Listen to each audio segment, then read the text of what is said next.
Hi, welcome to my YouTube channel. ഞാൻ കുറച്ച് കുറച്ചായി ഞാൻ വീഡിയോ ഇട്ടിട്ട്. അപ്പോൾ ആദ്യമായിട്ടാണ് എൻ്റെ വീഡിയോ കാണുന്നതെങ്കിൽ നിങ്ങൾ സബ് ചെയ്യുക, കമൻറ്റ് ചെയ്യുക, എല്ലാം ചെയ്യുക. ഓക്കെ, സപ്പോർട്ട് ചെയ്യുക. ഓക്കെ, സപ്പോർട്ട് ചെയ്യണം. സബ് ചെയ്യാത്തവരാണെങ്കിൽ സബ് ചെയ്യണം കേട്ടോ. അപ്പോൾ ഞാൻ രണ്ട് കാര്യങ്ങൾ പറയാൻ വേണ്ടിയിട്ടാണ് വന്നത്. ഓക്കെ, അതായത് നമ്മളിപ്പോൾ ഒരു 2-3 ദിവസമായിട്ട് ഇപ്പോൾ കാണുന്ന കാര്യങ്ങളാണ്. ഞാൻ വേറൊരു ഷോർട്സ് എടുക്കാൻ വേണ്ടിയിട്ടിട്ട ഡ്രസ്സാണ് കേട്ടോ. അപ്പോൾ പിന്നെ അത് എനിക്ക് ഊരാൻ ടൈം കിട്ടിയില്ല, അതുകൊണ്ടാണ് ഞാൻ ഇത് തന്നെ ഇട്ടത്. അപ്പോൾ എനിക്ക് പറയാനുള്ള രണ്ട് കാര്യങ്ങൾ എന്താണെന്ന് വെച്ചാൽ, ഒറ്റ കാര്യമാണ് പറയാനുള്ളത്. എന്താ വെച്ചാൽ, സദാചാരക്കാരെ കൊണ്ട് നമുക്ക് ഇരിക്കപ്പുറത്ത് ഇല്ലാണ്ടായിരിക്കുന്നു അല്ലേ. അപ്പോൾ ഈ രണ്ട് ദിവസം ഇന്നലെയൊക്കെ നമുക്ക് കണ്ടത് ന്യൂസിൽ നിങ്ങൾ കണ്ടിട്ടുണ്ടാവുമല്ലോ കാര്യങ്ങൾ. അപ്പോൾ നമ്മൾ ഇതേ കാര്യം തന്നെ നമ്മൾ കോടതിയിലും ഇതേമാതിരി കാണാറുണ്ട്. കാരണം സദാചാരം അത് എന്താണെന്ന് വെച്ചാൽ, സദാചാര പോലീസ് പണ്ടുണ്ടായിരുന്നു, കുറേ മുൻപുണ്ടായിരുന്നു. അത് പോലീസ് കേസെടുത്ത് അവരെ പിടിച്ച് അതിൻ്റെ പേരിലൊക്കെ പിന്നെ അവർക്കത് ഭയങ്കര ബുദ്ധിമുട്ടാണ്. എന്താണെന്ന് വെച്ചാൽ, ഒരു വീട്ടിൽ അല്ലെങ്കിൽ ഒരു പെണ്ണ് താമസിക്കുന്ന വീട്ടിൽ ഒരു ആണുങ്ങൾക്ക് കയറി ചെന്നൊരു എന്താ പറയുക, ഒരു സുഹൃത്തായിക്കോട്ടെ എന്തായിക്കോട്ടെ, അവർ കയറി ചെല്ലാൻ പാടില്ല. അയൽവക്കക്കാരാണ് അതിൻ്റെ നോട്ടം എന്താ പറയുക, അവകാശികൾ. ഈ സ്ത്രീയുടെ അവകാശികൾ അയൽവക്കക്കാരാണ്, മനസ്സിലായോ.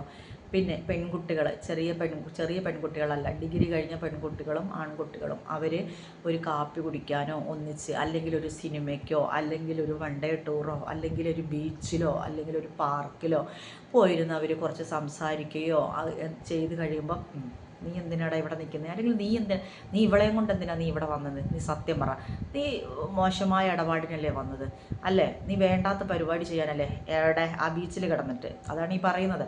നീ മോശമായ പരിപാടി ചെയ്യാനല്ലേ വന്നത്. സംസാരിച്ചിരിക്കുന്നവരോടാണ് ഈ പറയുന്നത്, മനസ്സിലായോ. ഈ സദാചാര അമ്മാമന്മാരോട് പറയാനുള്ളത്, നിങ്ങൾ നിങ്ങളുടെ വീട്ടിൽ നിന്ന് തുടങ്ങും. നിങ്ങളുടെ വീട്ടിൽ നിങ്ങളുടെ എങ്ങനെയാണ് നടക്കുന്നതെന്ന് നിങ്ങൾ നോക്കുക, മനസ്സിലായില്ലേ. നിങ്ങൾ ഈ ഇച്ചിരി വെള്ളമൊക്കെ അടിക്കുന്ന സദാചാര പോലീസുകാരെ എനിക്ക് ശരിക്കും അറിയാം. അപ്പം നിങ്ങളതൊക്കെ അടിച്ച് മയങ്ങി കിടന്നു കഴിയുമ്പോൾ നിങ്ങളുടെ മക്കൾ എവിടെ പോകുന്നു, നിങ്ങളുടെ ഭാര്യമാരെവിടെ പോകുന്നു, അല്ലെങ്കിൽ നിങ്ങളുടെ മക്കളെ നിങ്ങൾ ദൂരെ പഠിപ്പിക്കാൻ വിട്ടിട്ടുണ്ടാകും.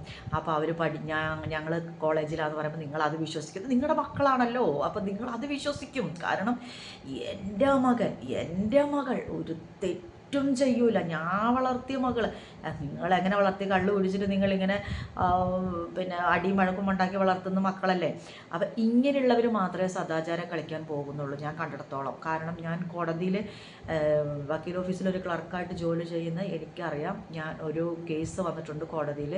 അത് ഞാൻ വളരെ നിസ്സഹായതയോട് കൂടി ഞാൻ നോക്കി നിന്നിട്ടുണ്ട്. കാരണം ഒരു ജേർണലിസ്റ്റാണ്, ലോക്കൽ പിന്നെ ചാനലാണെന്ന് ഓർക്കണം, അല്ലാതെ വലിയ ഫേമസ് ആയിട്ടുള്ള ചാനലൊന്നും അല്ല. 24 അല്ലെങ്കിൽ റിപ്പോർട്ടർ ചാനലോ അല്ലെങ്കിൽ ഏഷ്യാനെറ്റോ ഇങ്ങനെ ഇതേപോലുള്ള ചാനലിൽ പിന്നെ ജേർണലിസ്റ്റിനെ ആണെങ്കിലും നിങ്ങൾ അറിയും ഇല്ലയോ.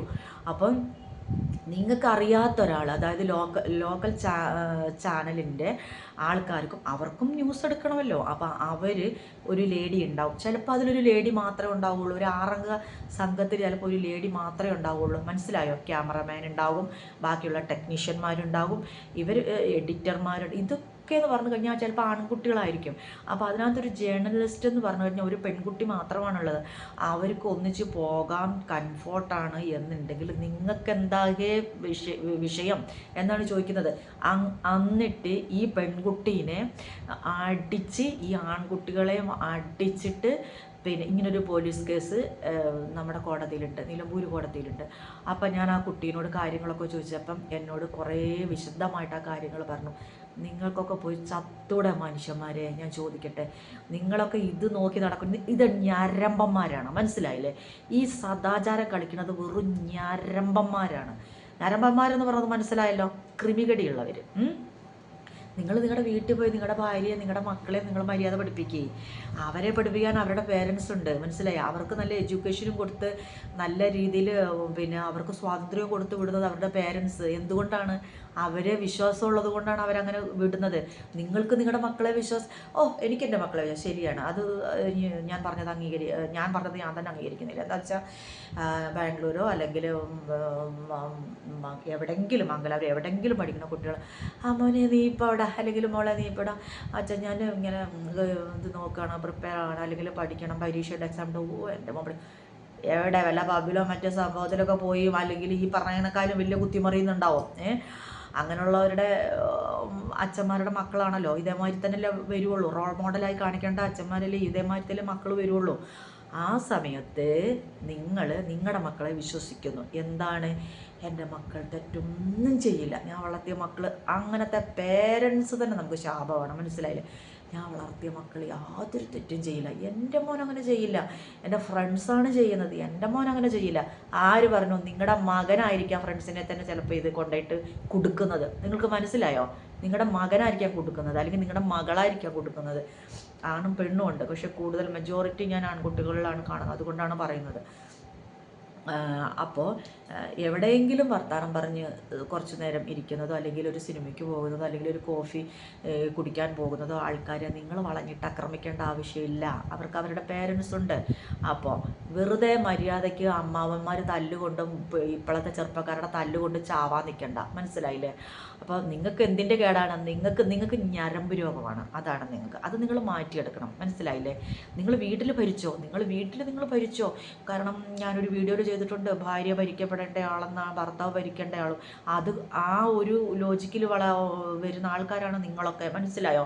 നിങ്ങൾ ഭരിക്കുക, നിങ്ങളുടെ ഭാര്യനെ പോയി ഭരിക്കുക, നിങ്ങളുടെ മക്കളെ പോയി ഭരിക്കുക, അല്ലെങ്കിൽ നിങ്ങളുടെ കുടുംബക്കാരെ പോയി ഭരിക്കുക. കുടുംബക്കാരെ ഭരിച്ചാൽ തല്ല് കിട്ടും, ഇല്ലയോ? അപ്പോൾ ഒന്നും അറിയാത്ത എവിടുന്നെങ്കിലും വന്ന് ചാടുന്ന കുഞ്ഞുങ്ങളെ, ആൺകുഞ്ഞുങ്ങളെയും പെൺകുഞ്ഞുങ്ങളെയും നിങ്ങൾക്ക് ഉളുപ്പുണ്ടോ ഇവിടെ മർദ്ദിക്കാൻ? ഉളുപ്പുണ്ടോ? ഞാൻ ചോദിക്കട്ടെ, നിങ്ങൾക്ക് നാണമുണ്ടോ? നിങ്ങൾക്ക് എവിടെ നിന്ന് റൈറ്റ്സ് കിട്ടിയത്? അവർക്ക് ഇവിടെ ഇന്ത്യയിൽ സഞ്ചരിക്കാനുള്ള സ്വാതന്ത്ര്യമില്ലേ? അല്ലെങ്കിൽ ഇന്ത്യയുടെ പുറത്ത് സഞ്ചരിക്കാനുള്ള സ്വാതന്ത്ര്യമില്ലേ? അവർക്ക് ഇഷ്ടപ്പെട്ട ഡ്രസ്സ് ഇടാനുള്ള സ്വാതന്ത്ര്യമില്ലേ? നിങ്ങളെന്തൊത്തിന് അവർ ഡ്രസ്സ് ഇടുമ്പോൾ ഇങ്ങനെ കുളിഞ്ഞു നോക്കാൻ പോകുന്നത്? മനസ്സിലായില്ലേ? സ്ലീവ്ലെസ്. ഞാനൊക്കെ കുട്ടി എൻ്റെയൊക്കെ 8ാം ക്ലാസ്സിൽ പഠിക്കുമ്പോൾ, 8ാം ക്ലാസ്സിൽ പഠിക്കുമ്പോൾ എത്ര വയസ്സാവുമെന്ന് നിങ്ങൾക്കറിയാലോ. 8ാം ക്ലാസ്സിലും 9ാം ക്ലാസ്സിലും പഠിക്കുന്ന സമയത്ത് എന്തായിരുന്നു നമുക്ക് ഞങ്ങളുടെ ജനറേഷനിൽ ഡ്രസ്സ് ഉണ്ടായിരുന്നത്? ഏതായിരുന്നു? മുട്ടുവരെയുള്ള പാവാട. മുട്ടുവരെ തന്നെ ഉണ്ടാവില്ല, അത് മേലെ കയറിയിരിക്കും. അപ്പോൾ കാല് മൊത്തം നമുക്ക് പുറത്താണ്. അന്നൊന്നും ആരും നോക്കാനോ അല്ലെങ്കിൽ അങ്ങനെയൊന്നും അതിന് കമൻറ്റ് പറയാനോ ഒന്നും ആരും നോക്കില്ല. കാരണം എല്ലാവരും അങ്ങനെയാണ് അന്ന്. അപ്പോൾ ഇപ്പോൾ നോക്കൂ, 8ാം ക്ലാസ്സിൽ പഠിക്കണ ഒരു കുട്ടി ഈ മുട്ടിൻ്റെ മേലെയുള്ള പിന്നെ പാവാട, ഫ്ലീറ്റ് ഇട്ട പാവാട ഇട്ട് നടന്നാൽ എങ്ങനെ ഉണ്ടാവുമെന്ന് നോക്കൂ. അന്ന് പിന്നെ ഡ്രസ് സെൻസ് അതൊന്നും കുറച്ച് മാറിയിട്ടുണ്ട്. കാരണം അന്ന് സ്ലീവ്ലെസ് ഇല്ല, പിന്നെ അന്ന് ഷാളില്ല. അത് നോക്കണം നിങ്ങൾ. അന്ന് ഷാളിടാതെ പോയോ? അന്ന് ഷാളില്ല. ഏത് തടിയുള്ള ആൾക്കാരായാലും അല്ലെങ്കിൽ ഏത് ഇതിലുള്ള ആൾക്കാർക്കാണെങ്കിലും പിന്നെ ഞാൻ പറയുന്നത്, അവർക്ക് പിന്നെ തടിയില്ലാത്തവരിങ്ങനെ മെസ്സേജ് വന്നപ്പോൾ ഞാൻ ബ്ലാങ്കായി. മോളിൽ മെസ്സേജ് വന്നു. അപ്പം തടിയില്ലാത്ത ആൾക്കാരും തടിയുള്ള ആൾക്കാരും. അപ്പോൾ ഞാൻ പറഞ്ഞത് നിങ്ങൾക്ക് മനസ്സിലായല്ലോ. അപ്പം എല്ലാ അവയവങ്ങളും കുറച്ച് എന്താ പറയുക, ബൾജ് ചെയ്ത് നമുക്ക് നിൽക്കുന്ന ഒരു അവസ്ഥയിൽ ഉള്ള, കാരണം ഹോർമോൺ ഇതിൻ്റെ, അല്ലെങ്കിൽ വീട്ടിൽ നിന്ന് നല്ല ഫുഡ് അടിക്കുന്ന കുട്ടികളൊക്കെ ആയിരിക്കും. അന്ന് ഈ ഷാളില്ല. ഈ ഷാൾ എന്ന് മുതലാണ് കണ്ടുപിടിച്ചത്? ഹാഫ് സാരി എന്ന് മുതലാണ് കണ്ടുപിടിച്ചത്. ഞങ്ങളുടെ ജനറേഷൻ്റെ ആ കാലഘട്ടത്തിലാണ് ഞങ്ങൾക്ക് ഹാഫ് സാരിയും കണ്ടുപിടിച്ചത്. അന്ന് ഷാളില്ല, അന്ന് ചുരിദാറില്ല, ബ്ലൗസും പാവാടയും. മനസ്സിലായില്ലേ? ബ്ലൗസും പാവാടയും. അന്ന് ഞങ്ങൾക്കൊക്കെ നാണക്കേടായിരുന്നു ബ്ലൗസ് ഇട്ട് പോകാൻ. ഞങ്ങൾക്ക് ഉള്ളിലൊരിതുണ്ടായിരുന്നു, ഇതിന് വേറെ എന്തെങ്കിലും ഒരു പരിഹാരമുണ്ടോ എന്ന് ഞാനൊക്കെ ആലോചിച്ചിട്ടുണ്ട്. അപ്പോൾ ഇന്നിപ്പോൾ ഷാൾ ഇട്ടില്ലെങ്കിൽ എന്ത് പറയും? ഷാൾ ഇടാതെ വരുന്നു അല്ലേ? അതൊക്കെ നമുക്ക് അവരവരുടെ ഓരോ കാര്യങ്ങൾ ഇതാണ്. പിന്നെ സ്ലീവ്ലെസ് ഇടുന്നതിന് നിങ്ങൾക്ക് എന്താ പ്രശ്നം? ഞാൻ ചോദിക്കട്ടെ, നിങ്ങൾക്ക് എന്ത് പ്രശ്നമാണ് സ്ലീവ്ലെസ് ഇടുന്നതിന്? നിങ്ങളെന്തിനാണ് അവരുടെ കക്ഷത്തിലോട്ട് നോക്കി നിൽക്കുന്നത്? മനസ്സിലായില്ലേ?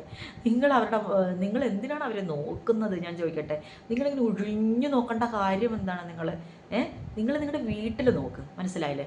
ആദ്യം നിങ്ങളെ വീട്ടിൽ നന്നാവുക. നിങ്ങൾ വെള്ളമടിച്ച്, നിങ്ങളെപ്പോലുള്ളൊരു വെള്ളമടിച്ച് ബീവറേജിൻ്റെ മുന്നിൽ തലയും കുത്തി ഓണത്തല്ലെന്ന് പറഞ്ഞിട്ട് തലയും കുത്തി കിടക്കുന്ന കുറേ അവന്മാരെ കണ്ടു. നിങ്ങൾക്ക് നാണമില്ലേ? നിങ്ങൾ മറ്റുള്ളവരെ നിങ്ങൾ കള്ളും കുടിച്ചിട്ട് പോയിട്ട് നിങ്ങൾ അടിക്കാൻ. ഈ ചെറുപ്പക്കാരുടെ കയ്യിൽ നിന്ന് അടി കിട്ടി ചാവണ്ട എന്നുണ്ടെങ്കിൽ സദാചാരം നിർത്തുന്നതായിരിക്കും നിങ്ങൾക്ക് നല്ലത്. ഓക്കെ, അപ്പോൾ എല്ലാവരും നന്നായിരിക്കുക. Take care.